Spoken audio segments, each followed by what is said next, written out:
Mario of New York City. Hello, sir. Good morning. Anyway, good morning once again. I'm not familiar with that, so can you just explain what does it mean with that acronym? So what is that again?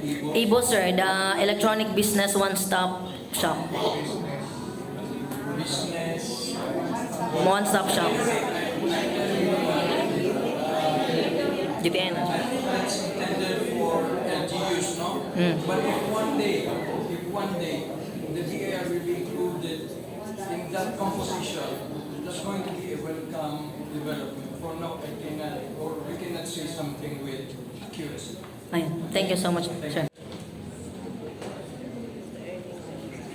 Ito mga freelance. Writer po na nag-work. Freelance writer. So first, of course, is you have to register.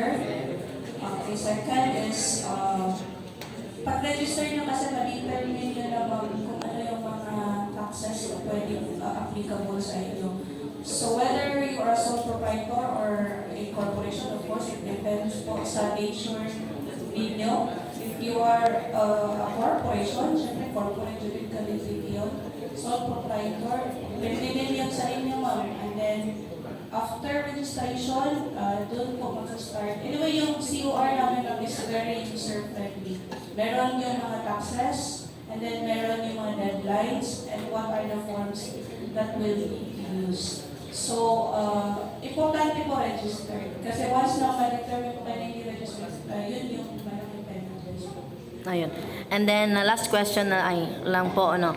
So, what are the violations po, labi na sa mga LGUs, no? And then, labi na karon kay nag-separate og account ng SKs.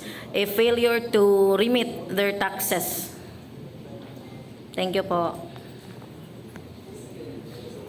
Okay. We issue letter of authority to have an in-depth verification for all LGUs. No? Kasi there are, due to BIR accounts, I will not go into details, hindi mahirap i-audit yung LGUs kasi pag hindi mo pa lang doon sa kanilang profile, sa kanilang financial statements, sa kanilang records, nandun na yung due to BIR account. Now, withholding is parang, you're just an agent of the BIR. So, after withholding in, you have to remain in.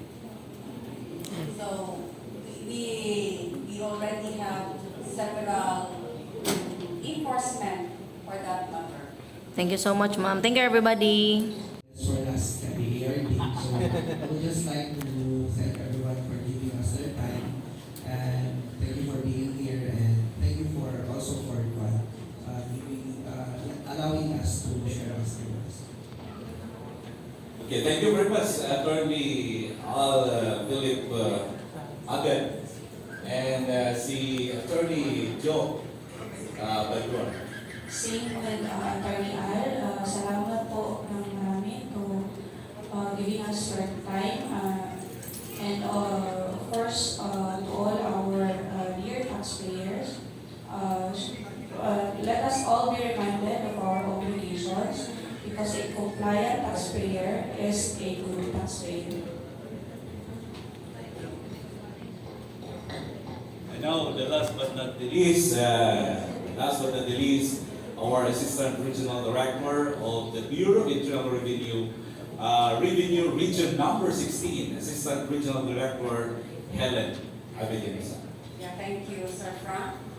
So before we wrap up, let me emphasize this one, no, that over the years, sa lahat ng activities ng BIR, PIA has been always our partner, no? Especially with our major activities that we need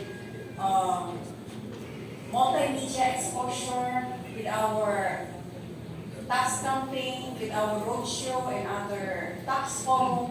PIA is always there. So thank you very much for that, Sir Frank. Now with this Kapihan ng sa Bagong Pilinas, we welcome this new platform. No? This is another platform for information dissemination. You know, information is a good source of learning, but unless it is processed, it is it is made available to the public, then it will not serve the purpose. And we are very thankful that BIA is supporting us, with that, with this kind of platform. And again, thank you kayo sa nag-participate, especially the members of the media. We really need it to widen the reach of the BIR. Because a well-informed, just like being emphasized at the region, a well-informed taxpayers are compliant. And salamat kaayo. Maayong kasalamat.